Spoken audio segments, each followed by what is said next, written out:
As we moved in here and we started figuring out how much maintenance and how many tools and yard equipment that I needed in order to take care of the yard, our garage got filled up very, very quickly. And me liking a nice clean garage, I had to find an area that I could store some more stuff.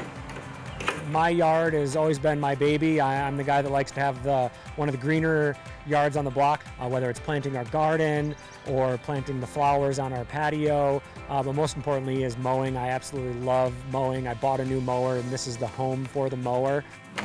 So my son and I hop on it and ride it and mow the lawn twice a week. And it's something that we absolutely look forward to. He puts his earphones on, I put my earphones on, and we ride around the yard and it's so much fun.